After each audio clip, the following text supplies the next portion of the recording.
మా latest videos కోసం మా ఈ తెలుగు న్యూస్ ఛానల్ సబ్స్క్రైబ్ చేసి గంట సింబల్ యాక్టివేట్ చేసుకోండి. ఈ నెల 30వ తేదీన అనగా డిసెంబర్ 30 సోమవారం రోజు మార్గశిర అమావాస్య రాబోతుంది.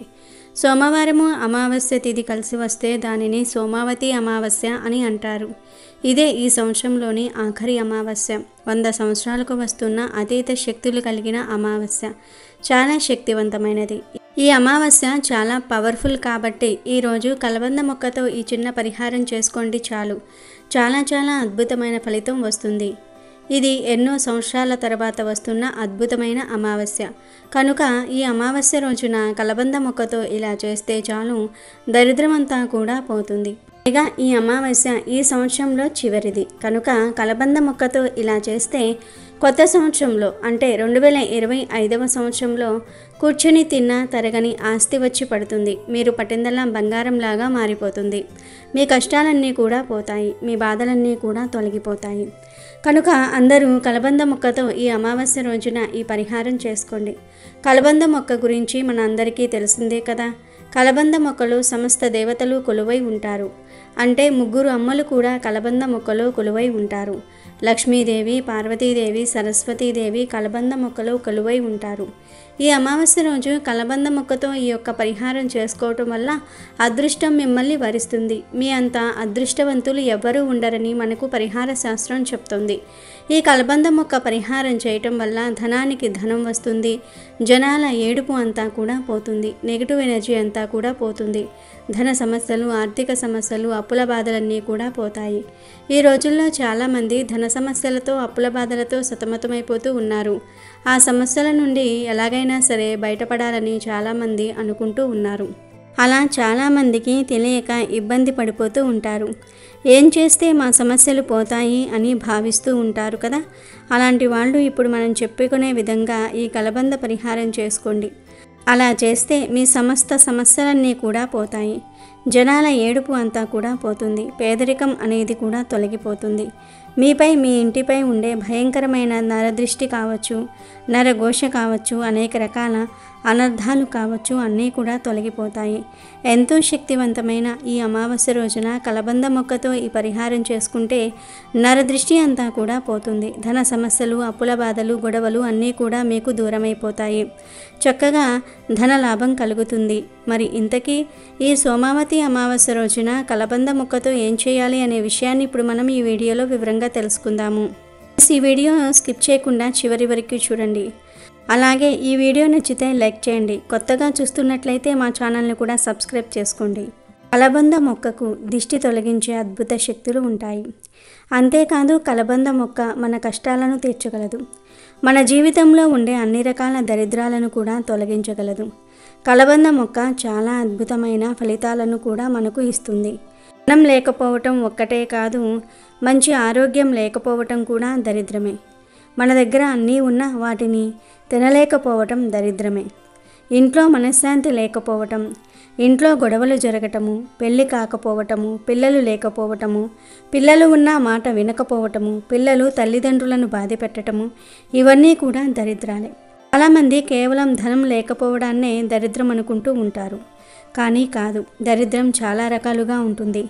ఇలా మీకు ఏ దరిద్రాలు ఉన్నా ఆ దరిద్రం తొలగిపోవాలంటే ఈ అమావాస్య రోజు చక్కగా ఈ కలబంద మొక్క పరిహారాన్ని చేసుకోండి.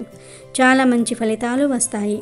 కాబట్టి అందరూ కలబంద మొక్కతో ఈ పరిహారం చేయండి. చేస్తే చాలా మంచి రిజల్ట్ వస్తుంది.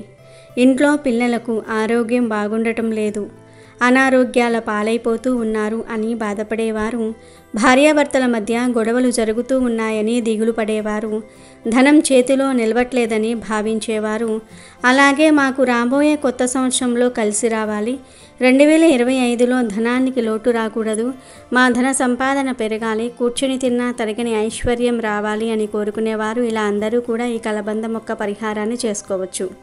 ఎందుకంటే ఈరోజు తిథి వారము బాగుంది కదా. కాబట్టి ఈ విధంగా చేసుకోవటం వల్ల ఏమిటి అంటే మంచి ఫలితాలను మనం చూడగలుగుతాము. కావున ఈ అమావాస్య రోజున కలబంద మొక్క పరిహారం చేయండి. ఈ పరిహారం కోసం కలబంద మొక్కతో ఈ పరిహారం చేసుకుంటే ధనానికి ధనంతో పాటు ఆ ముగురమ్మల ఆశీర్వాదం కూడా మన పైన పడుతుంది. వారి యొక్క ఆశీర్వాదముతో మనకు ఈ సంవత్సరంలో మరియు వచ్చే సంవత్సరంలో సకల శుభాలు చేకూరుతాయని పరిహార శాస్త్రం చెప్తుంది. కాబట్టి కలబంద మొక్కతో ఈ విధంగా ఆచరించుకోండి. ఇంటి పరంగా కలిసి రానప్పుడు మన పెద్దవారు మనకు చెప్తూ ఉంటారు, కలబంద మొక్కను తెచ్చి ఇంటి గుమ్మానికి కట్టుకోమని. అలా కట్టుకుంటే ఇంట్లో ఉన్న కష్టాలు పోతాయని, మంచి జరుగుతుంది, చాలా అద్భుతమైన ఫలితాలు వస్తుందని, కష్టాలన్నీ కూడా తీరుతాయని పెద్దలు చెప్తూ ఉంటారు. ఎందుకంటే కలబందకు అన్ని శక్తులు ఉన్నాయి కాబట్టి గుర్తుపెట్టుకోండి. ఈ అమావాస్య రోజు ఖచ్చితంగా కలబంద పరిహారం చేసుకోండి. చాలామంది సాధారణంగా ఇంట్లో కలబంద మొక్కలు పెంచుకుంటూ ఉంటాము. కలబంద మొక్క అనేది ఆక్సిజన్ పరంగా మనకు చాలా చక్కగా ఉపయోగపడుతుంది. నెగిటివ్ని ఈ మొక్క లాగేసుకుంటుంది. ఇందులో మనకు తెలియని ఒక శక్తి దాగి ఉంటుంది. ఈ కలబంద మొక్క ఏ ఇంట్లో అయితే ఉంటుందో అక్కడ ముగ్గురమ్మలు కూడా తిరుగుతూ ఉంటారు. అక్కడికి ముగ్గురమ్మలు కూడా ప్రవేశిస్తూ ఉంటారని మనకు పరిహార శాస్త్రం చెప్తుంది. మనకు లక్ష్మీదేవి, పార్వతీదేవి, సరస్వతీదేవి ఈ ముగ్గురమ్మలు ఒకరేమో విద్యకు సంబంధించిన దేవత, ఇంకొకరేమో ధనానికి సంబంధించిన దేవత, ఇంకొకరేమో సౌభాగ్యాన్నిచ్చే తల్లి. ఏ మనిషికైనా ఇంకేం కావాలి? ఈ మూడు ఉంటే చాలు, జీవితంలో ఇంకేమీ అవసరం ఉండదు. కాబట్టి ఈ ముగురమ్మల అనుగ్రహం కావాలి అనుకునేవారు, మా ఇల్లు ఎప్పుడూ కూడా చల్లగా ఉండాలి అనుకునేవారు, మా పిల్ల పాపలు అందరూ కూడా చల్లగా ఉండాలి, మా ఇల్లు కలకలలాడుతూ ఉండాలి అనుకునేవారు తప్పక ఇంటి దగ్గర ఒక కలబంద చెట్టును పెంచుకోండి. దానితో పాటు ఈ అమావాస్య రోజు ఈ కలబంద పరిహారాన్ని కూడా చేసుకోండి. మనకు 100 సంవత్సరాల క్రితం సేమ్ ఇలాంటి అమావాస్య వచ్చింది, మళ్ళీ ఈరోజు వస్తుంది. ఇది చాలా శక్తివంతమైన మరియు పవిత్రమైన అమావాస్య. ఇది శివయ్యకు ఎంతో ఇష్టమైన అమావాస్య. ఎందుకంటే సోమవారంతో కలిసి వచ్చింది కనుక ఈరోజు తప్పనిసరిగా శివాలయానికి వెళ్ళాలి, లేదా ఇంట్లో అయినా సరే శివయ్యను పూజించుకోవాలి. అయితే అలా గుడికి వెళ్ళినప్పుడైనా లేదా ఇంట్లో పూజ చేసినప్పుడైనా శివుడికి కొన్ని ప్రత్యేకమైన పూలను సమర్పిస్తే ప్రత్యేకమైన ఫలితాలు లభిస్తాయని శాస్త్రాలు చెప్తూ ఉన్నాయి. మెత్త శివుడికి ఇష్టమైన పుష్పం. అమృత మదనం నుండి వెలువడిన విషాన్ని శివుడు తాగగానే శివుని వక్షస్థలం నుండి ఈ పుష్పం పుట్టింది. అందుకే అహం, శత్రుత్వం, అసూయ, ద్వేషం అనే విషయాన్ని వదిలించుకోవడానికి ఈరోజు శివపూజ సమయంలో ఉమ్మెత్త పుష్పాన్ని శివుడికి సమర్పించాలి. ఈ పూలతో శివుణ్ణి పూజిస్తే చేసిన పాపాల నుంచి విముక్తి లభిస్తుంది. శంకుపుష్పం. శంకుపుష్పం దేవతల పుష్పంగా పేరు గడించింది. పూలలోనే దీనిని దేవతల పువ్వుగా భావిస్తూ ఉంటారు. ఈ పువ్వుతో ఈరోజు శివుణ్ణి పూజిస్తే అనుగ్రహిస్తాడు, కష్టాలు పోతాయి, ధనలాభం కలుగుతుంది. ఇది శివుడికి అత్యంత ఇష్టమైన పువ్వు. అలాగే జిల్లేడు పువ్వు. జిల్లేడు పూలతో శివుణ్ణి పూజిస్తే తొందరగా కరుణిస్తాడని భక్తుల విశ్వాసం. ఆధ్యాత్మికంగానూ ఈ పూలకు చాలా విశిష్టత ఉంటుంది. ఈరోజు ఈ పూలతో శివుణ్ణి పూజిస్తే చాలా మంచిది. అలాగే మందార పువ్వు. ఈ పుష్పంతో ఈరోజు శివుణ్ణి పూజిస్తే కైలాసంలో నివసించే వరం కలుగుతుంది. ఇంకొక పుష్పం కరవీర పుష్పం. కరవీర పువ్వు బ్యాక్టీరియాను చంపి వ్యాధులను దూరం చేస్తుంది. అనారోగ్యంతో ఉన్నవారు ఈ పువ్వును శివుడికి సమర్పించి భక్తితో పూజిస్తే తప్పకుండా అనారోగ్యం నయమవుతుంది. అలాగే శివునికి మల్లెపూలను సమర్పిస్తే మీ ఇంట్లో ఐశ్వర్యము, సంపదలు పెరుగుతాయి. శివుణ్ణి గులాబీ పూలతో, తామర పూలతో, నల్ల కలువ పూలతో పూజించటం వల్ల 5 మహాపాపాలు తొలగిపోతాయి. ఇక వీడియోలోకి వస్తే ఈ సోమావతి అమావాస్య రోజు గుడికి వెళ్ళటం, పూజలు చేయటం ఇవన్నీ కూడా ఉదయం పూటే చేసుకోండి. అలా చేసుకున్న తర్వాత సాయంత్రం సంధ్యా సమయంలో కలబంద పరిహారం చేసుకోండి. సరిపోతుంది. మీ యొక్క జీవితమే మారిపోతుంది. ఈ పరిహారం చేయటం వలన వచ్చే ఫలితాన్ని చూసి మీరు ఆశ్చర్యపోతారు. అంత చక్కగా ఈ పరిహారం పనిచేస్తుంది. ఇది చాలా చాలా అద్భుతంగా ఉపయోగపడే పరిహారం. ఒకవేళ కలబంద మొక్క మీ ఇంట్లోనే ఉందనుకోండి, ఆ మొక్కను వేర్లతో సహా పీకేసి దాన్ని శుభ్రం చేసుకోండి. అమావాస్య రోజు మిట్ట మధ్యాహ్నం వేళ కలబంద మొక్కను పీకకూడదు. కనుక కలబంద మొక్కను మీరు మధ్యాహ్నం కాకుండా సాయంత్రం పీకేసి చక్కగా దాన్ని శుభ్రం చేసి పెట్టుకోండి. సాయంత్రం మీరు పరిహారం ఎప్పుడైతే చేస్తారో అప్పుడే ఆ కలబంద మొక్కను తెచ్చుకొని దాన్ని శుభ్రం చేసుకోండి. ఎందుకంటే దానిపై దుమ్ము ధూళి ఉంటుంది కదా, దాన్ని నీటితో మొత్తం శుభ్రం చేయండి. ఆ తర్వాత ఇప్పుడు మనం చెప్పుకోబోయే విధంగా ఈ పరిహారం చేసుకోండి. ఇక మీ సుడి తిరిగిపోతుంది, మీకు అదృష్టం ఐశ్వర్యము లభిస్తుంది. రాబోయే కొత్త సంవత్సరంలో అన్ని విధాలుగా కూడా బాగా కలిసి వస్తుంది.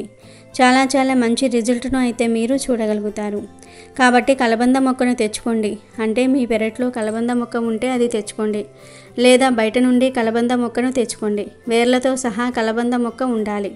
గుర్తుపెట్టుకోండి, వేర్లు లేకుండా మీరు పీకి తెచ్చుకుంటే అది పరిహారానికి పెద్దగా పనిచేయదు.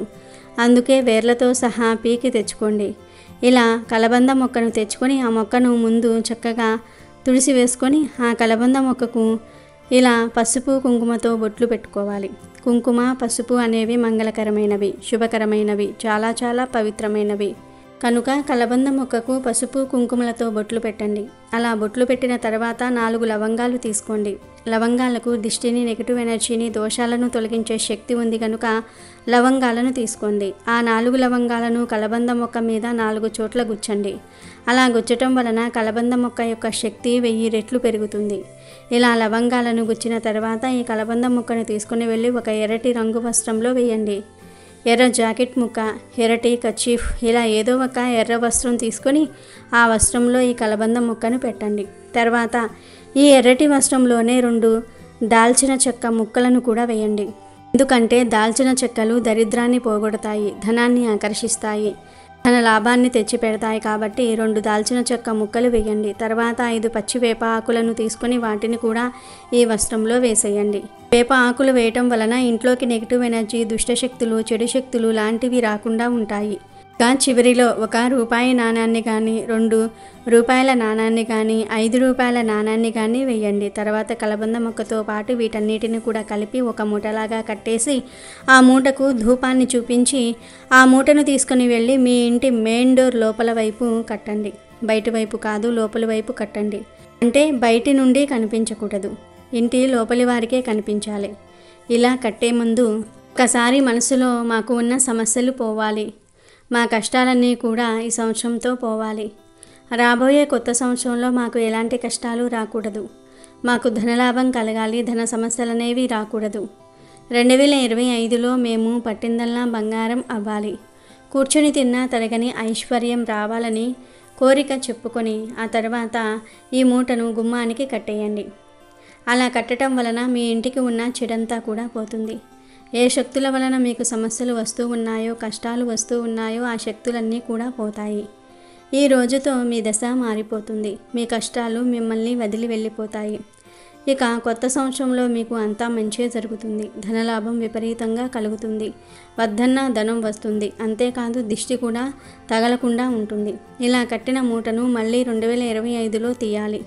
అంటే 2025లో ఎప్పుడైతే ఈ మూట తడితడిగా మారుతుందో అప్పుడు ఈ మూటను తీసివేసి ఎక్కడైనా సరే ప్రవహించే నీటిలో పడవేయండి. ఇలా ఈ చిన్న పరిహారం చేసుకోవటం వలన మీకు అన్ని విధాలుగా కూడా కలిసి వస్తుంది. నరదృష్టి, నెగిటివ్ ఎనర్జీ, కష్టాలు, ధన సమస్యలు, దరిద్రాలు అన్నీ కూడా ఈ రోజుతో పోతాయి. రాబోయే కొత్త సంవత్సరంలో మీకు అన్ని శుభాలే జరుగుతాయి.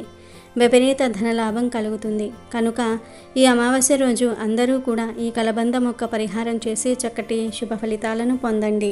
మార్గశిర అమావాస్యను బకుల అమావాస్య అని అంటారు. ఈరోజు మీ ఇంటి దైవానికి పాలతో చేసిన నైవేద్యాన్ని సమర్పించి కుటుంబ సభ్యులంతా దానిని ప్రసాదంగా స్వీకరిస్తే సంవత్సరం పాటు మీ ఇంటి దైవం అనుగ్రహానికి సులభంగా పాత్రులవుతారు, రాజయోగాన్ని పొందుతారు. ఇక ఈ బకుల అమావాస్య రోజు శుద్ధమైన నీళ్లు తీసుకొని ఆ నీళ్ళలో 1 స్పూన్ గల్లులుప్పు, 1/2 స్పూన్ పసుపును కలిపి తర్వాత ఉప్పు పసుపు నీటిలో బాగా కరిగేలాగా కలిపి ఆ నీటితో ఇల్లంతా శుభ్రం చేసుకోవాలి. అంటే తడిగుడ్డ పెట్టుకోవాలి. ఇలా బకుల అమావాస్య రోజు చేస్తే దరిద్ర దేవత ఇంట్లో నుండి పారిపోతుంది. లక్ష్మీ కటాక్షం సులభంగా కలుగుతుంది. ఇల్లు శుభ్రం చేసే టైం లేదు అనుకునేవారు 1 గిన్నెలో కానీ గ్లాస్లో కానీ నీటిని తీసుకొని ఆ నీటిలో ఉప్పు పసుపు మిక్స్ చేసి తర్వాత ఆ నీటిని ఇల్లంతా చల్లండి. ఇలా ఉప్పు పసుపు కలిపిన నీటిని ఇంట్లో అన్ని మూలల్లో చల్లినా లేదా ఆ నీటితో ఇంటిని శుభ్రం చేసుకున్న ఇంట్లోని నెగిటివ్ ఎనర్జీ అంతా కూడా పోతుంది. ఇలా చేసిన 2 గంటల్లోనే ఖచ్చితంగా మీ ఇంట్లోని దరిద్ర దేవత, దుష్టశక్తులు పోతాయి, కష్టాలు పోతాయి. కటిక పేదవాడైనా సరే ఇలా చేస్తే కుబేరులుగా మారిపోతారు. ఇలా చేయటం వలన నరదృష్టి, నరఘోష, నెగిటివ్ శక్తులన్నీ కూడా బయటకు పోతాయి. గృహం పరిశుద్ధమవుతుంది. అలాంటి ఇంట్లోకి లక్ష్మీదేవి ఆనందంగా అడుగు పెడుతుంది. దేనికి లోటు రాకుండా సిరుల వర్షం కురిపిస్తుంది. అన్ని బాధలు, కష్టాలు పోతాయి. కాబట్టి అందరూ కూడా ఈ బకుల అమావాస్య రోజు ఇంట్లో ఈ నీటిని చల్లి లేదా ఈ నీటితో ఇంటిని శుభ్రం చేసి శుభ ఫలితాలను పొంది సంతోషంగా జీవించండి. అదేవిధంగా బకుల అమావాస్య రోజు మీకు దగ్గరలో ఉన్న దేవాలయ ప్రాంగణంలో ఇంటి యజమాని కానీ ఇంటి యజమానురాలు కానీ నిమ్మకాయ, పులిహోరను పంచిపెట్టడం వలన కూడా సంవత్సరం పాటు తిరగలేని రాజయోగం పడుతుంది. అలాగే మీకు దగ్గరలో పారే నీరు ఉన్నట్లయితే బార్లీ గింజలు కొన్ని తీసుకొని ఆ బార్లీ గింజలను పాలతో కడిగి ఆ తర్వాత నీళ్లతో కడిగి పారే నీళ్ళల్లో విడిచిపెట్టండి. బార్లీ గింజలు అందుబాటులో లేకుంటే బకుల అమావాస్య రోజు పీచుతో ఉన్న 4 కొబ్బరికాయలు, కొన్ని బొగ్గులు పారే నీళ్ళల్లో విడిచిపెట్టండి. ఇలా బకుల అమావాస్య రోజు ఏ పరిహారం చేసినా మీకు సంవత్సరం అంతా కూడా కలిసి వస్తుంది. అమావాస్య సోమవారంతో కలిసి వచ్చింది కనుక దీనినే సోమావతి అమావాస్య అంటారు. ఇది చాలా శక్తివంతమైన అమావాస్య. సోమావతి అమావాస్య శివరాత్రి కంటే గొప్ప పర్వదినము. కోటి సూర్యగ్రహణాలకు సమానమైన శక్తి ఈ రోజుకు ఉంటుంది. ఇటువంటి అద్భుతమైన రోజును వృధా చేయకుండా శివారాధన చేస్తే సకల శుభాలు కలుగుతాయి. కాశీలో సోమవారంతో కూడిన అమావాస్య రోజు 2 కాకులు శివుడు చుట్టూ ప్రదక్షిణం చేసి ఆ 2 కాకులు శాశ్వతంగా ప్రథమ ఘనాలలో కలిసిపోయాయి. ఇలాంటి శక్తివంతమైన రోజు 2 కాకులు ప్రదక్షిణం చేసినంత మాత్రానే ఆ మహాశివుడు ఆ కాకులకు ప్రథమ ఘనాధిపత్యం ఇచ్చినట్లు కాశీఖండం చెప్తోంది. ఈరోజు ఎవరైనా వీలు కల్పించుకొని ఈశ్వర ఆరాధన గుడిలో లేదా ఇంట్లో చేసుకుంటే సకల అభిష్టాలు నెరవేరుతాయి. శివ పురాణంలో రుద్రకంఠంలో ఈ పర్వదినం గొప్పతనం గురించి ఇలా వివరించటం జరిగింది. ఒక అర్చకుడు ఈ పర్వదినం రోజు శివలింగం మీద ఒక బిల్వ పత్రాన్ని ఉంచుతాడు. ఆ బిల్వపత్రం కింద ఒక చీమ ఉంది. అలా బిల్వపత్రంలో ఉన్న చీమ శివలింగం మీద నుండి పానమట్టంపై పడింది. అది తెలియకనే పానమట్టం చుట్టూ కూడా కంగారుగా తిరిగింది. అలా తెలియక సోమావతి అమావాస్య రోజు ఒక్కసారి ప్రదక్షిణం చేసిన పుణ్యానికి మహాశివుడు సంతోషించి ఆ చీమకు మానవ జన్మ ఇచ్చి వచ్చే జన్మలో కాశీరాజు అవుతావు అని వరం ప్రసాదించాడు. అలా ఆ చీమ తర్వాత జన్మలో కాశీ పట్టణానికి మహారాజుగా మారింది. సోమావతి అమావాస్య రోజు తెలియక చీమ ఒక్కసారి శివలింగం చుట్టూ తిరిగినంతనే అంతటి పుణ్యాన్ని చీమకు మహాశివుడు ప్రసాదించాడు. అంతటి శక్తి సోమావతి అమావాస్యకు ఉన్నది. సోమావతి అమావాస్య వెనక ఒక కథ ఉంది. శ్రీ మహావిష్ణువు తన నాభి కమలము నుండి బ్రహ్మను సృష్టించాడు. ఆ బ్రహ్మ ప్రజాపతులను సృష్టించాడు. వారిలో దక్ష ప్రజాపతి ఒకడు. దక్ష ప్రజాపతి తన కుమార్తెలలో 27 మందిని చంద్రుడికి ఇచ్చి వివాహము చేశాడు. ఒక కుమార్తెను పరమేశ్వరునకు ఇచ్చాడు. ఆమెయే దాక్షాయణి. శ్రీ మాతా సతీదేవి పరమేశ్వరుణ్ణి పతిగా పొందిన సతీదేవి అన్యోన్య అనురాగాలతో పరమశివుణ్ణి సేవించేది. ఒకసారి సతీ తండ్రి అయిన దక్షుడు అహంకారానికి వశమవుతాడు. అది ఎలా అంటే పరమశివుడు ప్రతిరోజు సాయంత్రం నాట్యం చేస్తాడు. అందుకే ఆయనకు నటరాజు అనే పేరు కూడా వచ్చింది. ఆ నాట్యం చూడడానికి 3,000,000 దేవతలు వస్తారు. దక్షుడు కూడా అలా శివుడు నాట్యం చూడడానికి వచ్చేవాడు. దక్షుడు మామగారు అయినప్పటి నుండి శివుడు నాట్యం పూర్తయిన తర్వాత ముందుగా దక్షుణ్ణి సాగనంపి తర్వాత మిగతా దేవతలను సాగనంపేవాడు. అయితే ఒకరోజు శివుడు వీలు లేక దేవతలందరినీ ముందు సాగనంపి చివరకు దక్షుణ్ణి సాగనంపాడు. దాంతో కోపం వచ్చిన దక్షుడు అహంకారానికి వశమవుతాడు. ఓ పెద్ద యజ్ఞం తలపెట్టి తన అల్లుడైన చంద్రుణ్ణి అలాగే దేవతలందరినీ ఆ యజ్ఞానికి ఆహ్వానిస్తాడు దక్షుడు. కానీ కుమార్తెను శివుణ్ణి పిలవలేదు. పరీక్ష్యాది మహర్షులు దక్షుడికి హితబోధ చేయబోయారు. కానీ దక్షుడు వినలేదు. నారద మహర్షుల వారు సతీదేవికి తన తండ్రి ఓ పెద్ద యజ్ఞం తలపెట్టబోతూ ఉన్నాడని తెలియజేస్తాడు. యజ్ఞ కార్యాన్ని గురించి విన్న సతీదేవి పరమశివుణ్ణి యజ్ఞానికి వెళ్ళడానికి అనుమతి కోరింది. దానికి శివుడు పిలవని పేరంటానికి వెళ్ళటం తగదంటూనే అనుమతి ఇచ్చాడు. ఆమెతో పాటు సహాయకారులుగా కొంతమంది ప్రథమ గణాన్ని పంపించాడు. సతీదేవి యజ్ఞశాలకు చేరింది. దక్షుడు పిలవకపోయినా వచ్చిన కుమార్తెని చూసి దగ్గరకు వచ్చి పరమశివుణ్ణి నిందించాడు. అతడు రాకపోతే నష్టం లేదు, నువ్వు వచ్చావు, చాలా సంతోషం అన్నాడు. అలా శివుణ్ణి నానా రకాలుగా నిందించాడు. ఆ మాటలు భరించలేని సతీదేవి తండ్రికి అక్కడ ఉన్న దేవతలందరికీ పరమశివుడి గొప్పతనం చెప్పి శివనింద చేసిన వాడి కుమార్తెగా ఉండకూడదని నిశ్చయించుకుంది. దాంతో సతీ అగ్నిగుండము దగ్గరకు వెళ్ళి యోగాగ్నిలో కూర్చొని తనను తాను దహనం చేసుకుంది. సతీదేవి మరణం గురించి విన్న శివుడు ఆగ్రహోద్రగ్రుడయ్యాడు. వెంటనే తన వెంట్రుకలతో వీరభద్రుణ్ణి సృష్టించాడు. ప్రథమ గణాలతో పాటుగా ఆ వీరభద్రుడు దక్షుడి మీదకి దాడి చేశాడు. అక్కడ యజ్ఞానికి వచ్చిన వారందరినీ చితకబాదాడు. శివగణాల చేతిలో చావు దెబ్బలు తిన్న వారిలో చంద్రుడు కూడా ఉన్నాడు. చంద్రుడు సాక్షాత్తు శివుడికి తోడల్లుడు అయినా శివుణ్ణి అవమానించే కార్యక్రమంలో పాల్గొన్నందుకు తగిన శాస్తిని అనుభవించాడు. నిలువెల్లా గాయాలతో నిండిన చంద్రుడు వాటి బాధలకు తాళలేకపోయాడు. తనకు ఉపశమనం కలిగించమంటూ వెళ్ళి ఆ పరమశివుణ్ణి వేడుకున్నాడు. చంద్రుని బాధను చూసిన భోళాశంకరుడి మనసు కరిగిపోయింది. అప్పుడు శివుడు, ఓ చంద్రదేవా, రాబోయే సోమవారం నాడు అమావాస్య తిథి కూడా ఉన్నది. ఆ రోజున గనుక నాకు అభిషేకం చేస్తే నువ్వు ఆరోగ్యవంతుడవు అవుతావని అభయమిచ్చాడు. శివుని సూచన మేరకు చంద్రుడు సోమవారం అమావాస్య కలిసి వచ్చిన రోజున శివుడికి అభిషేకం చేసి తన బాధల నుంచి విముక్తుడయ్యాడు. అప్పటి నుంచి సోమవారం నాడు వచ్చే అమావాస్యను సోమావతి అమావాస్య అనే పేరుతో పిలవటం జరుగుతోంది.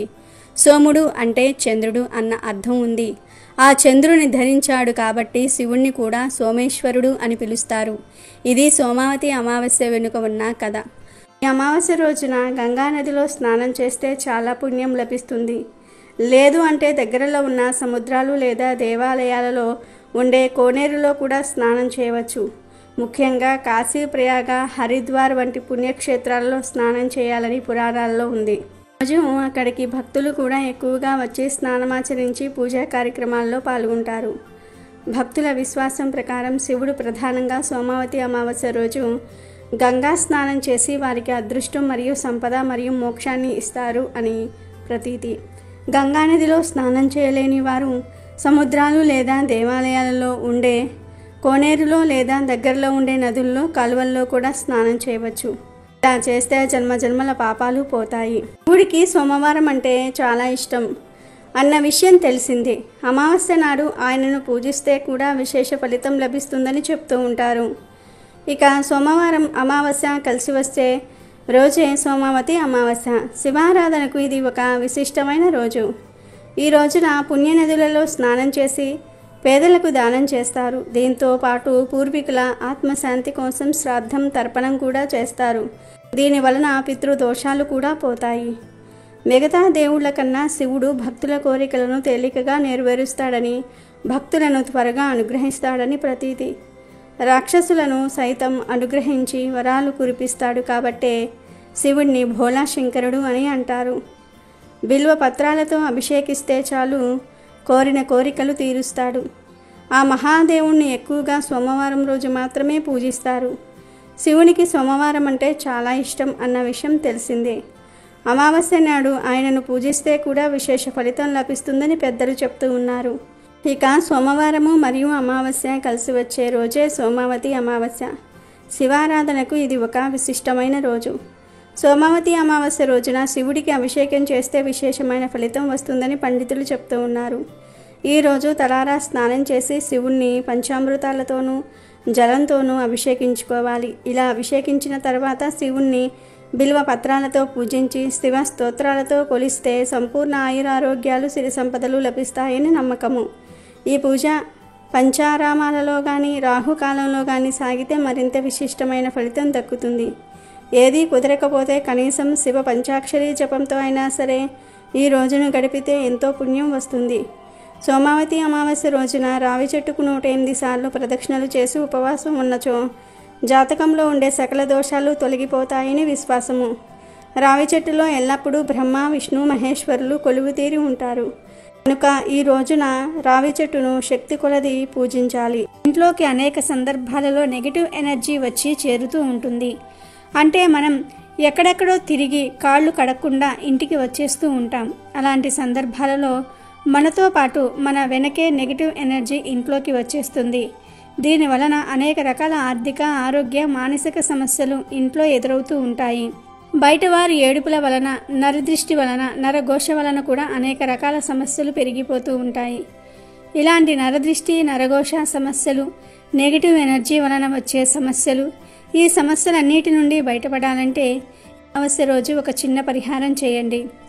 ఈ పరిహారానికి ఒక చెట్టు కొమ్మ మాత్రమే కావాలి. మరి ఆ చెట్టు ఏమిటంటే గార చెట్టు. ఈ గార చెట్టునే గారమండ చెట్టు అని కూడా పిలుస్తూ ఉంటారు. ఈ చెట్టు పల్లెటూర్లలో రోడ్డు పక్కన ఎక్కువగా కనిపిస్తూ ఉంటుంది. మీకు తెలియకపోతే పెద్దవారిని అడిగితే వారే ఈ చెట్టు దగ్గరకు తీసుకుని వెళ్ళి చూపిస్తూ ఉంటారు. ఈ అమావాస్య రోజు గారమండ చెట్టు కొమ్మలను తీసుకుని వచ్చి తోరణంలాగా కట్టి మీ ఇంటి సింహద్వారానికి తోరణంలాగా కట్టుకోవాలి. లేకపోతే ఒక గారమండ చెట్టు కొమ్మను తీసుకుని వచ్చి సింహద్వారం దగ్గర పెట్టండి. లేదంటే మెయిన్ గేట్ ముందు అయినా సరే పెట్టుకోవచ్చు. చాలామందికి ప్రహరీ గోడలు ఉంటాయి.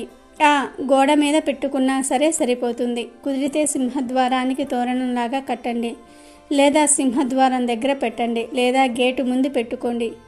ఇవేమీ కుదరకపోతే ప్రహరీ గోడ మీద పెట్టుకోండి. అమావాస్య రోజు లేదా అమావాస్యకు ఒక రోజు ముందే అయినా సరే గారమండను తెచ్చుకోవచ్చు. గారమండకు చాలా అతీంద్రియ శక్తులు ఉంటాయి. ఈ చెట్టును దేవతా వృక్షంగా కూడా చెప్తూ ఉంటారు. కాబట్టి ఈ గార చెట్టు దగ్గరకు వెళ్ళి, అమ్మ, మా అవసరం కోసం నీ కొమ్మను తీసుకుని వెళ్తూ ఉన్నాం, మా కష్టాలు తీరేందుకు సాయం చేయి తల్లి అని నమస్కారం చేసుకుని చెట్టు కొమ్మలను తెచ్చుకోండి. ఈ కొమ్మలపై పసుపు నీటిని చల్లి ఆ తర్వాత అమావాస్య రోజు సాయంత్రం 6:15 తర్వాత ఈ కొమ్మను ఇప్పుడు మనం చెప్పుకున్న ప్రదేశంలో పెట్టుకోండి. ఇలా చేయటం వలన నెగిటివ్ ఎనర్జీ పోయి దిష్టి దోషాలు కూడా పోతాయి. మీకు అన్ని శుభాలే జరుగుతాయి. ఇంకా ప్రతి ఒక్కరూ కూడా అమావాస్య రోజు కొమ్మను తెచ్చి ఇంట్లో అక్కడ పెట్టి సంతోషంగా జీవించండి. ఇక ఈ బకుల అమావాస్య రోజు కొన్ని పనులు అస్సలు చేయకూడదని శాస్త్రాలు కూడా చెప్తూ ఉన్నాయి. ఈ రోజు అంటే మార్గశిర అమావాస్య రోజు పొరపాటున కూడా సూర్యోదయం తర్వాత నిద్ర లేవకూడదు. అంటే సూర్యోదయానికి పూర్వమే నిద్ర లేవాలి అని దీని అర్థం. ఇలా ఈరోజు చేయకపోతే అది దరిద్రానికి దారితీస్తుంది. ఇలా నిద్రలేచి తలస్నానం తప్పకుండా చేయాలి. మార్గశిర అమావాస్య రోజు తలస్నానం చేయకపోతే దరిద్రం. ఇలా తలస్నానం చేసే సమయంలో షాంపూలు ఏమీ వాడకుండా కేవలం తల మీద నీటిని మాత్రమే పోసుకోవాలి. ఇక ఈరోజు షేవింగ్, గెడ్డం చేసుకోవటం, గోర్లు కత్తిరించుకోవటం వంటివి అస్సలు చేయకూడదు. ఇలాంటి పనులు ఎంతో శక్తివంతమైన ఈ అమావాస్య రోజు చేస్తే దరిద్రం పడుతుంది. ఇలాంటి పనుల వల్ల భవిష్యత్తులో ఆర్థిక సమస్యలు ఎదురవుతాయి. పూర్వం అమావాస్య రోజు మధ్యాహ్నం మాత్రమే భోజనం చేసి రాత్రి అల్పాహారం తీసుకునేవారు. ఎందుకంటే అమావాస్య రోజు రాత్రి ఆహారం భుజించటం అనారోగ్యానికి దారితీస్తుంది. కాబట్టి ఈరోజు రాత్రికి అల్పాహారం తీసుకుంటే మంచిది. ఇక ఈరోజు ముఖ్యంగా ఉదయం 5 నుండి 6 గంటల మధ్యలో, సాయంత్రం 5 గంటల నుండి 6 గంటల మధ్య అసుర సంధ్య వేళల్లో తలకు నూనె పెట్టకూడదు. అమావాస్య రోజు ఇలా చేస్తే దరిద్రానికి సంకేతమవుతుంది. అదేవిధంగా ఈరోజు అంటే అమావాస్య రోజు పొరపాటున కూడా మధ్యాహ్నం నిద్రించకూడదు. ఇది దరిద్ర దేవతను ఆహ్వానించినట్లుగా అని శాస్త్రాలు చెప్తూ ఉన్నాయి. వీడియో నచ్చితే లైక్ చేయండి, షేర్ చేయండి, బట్ సబ్స్క్రైబ్ చేసుకోవడం మర్చిపోవద్దు.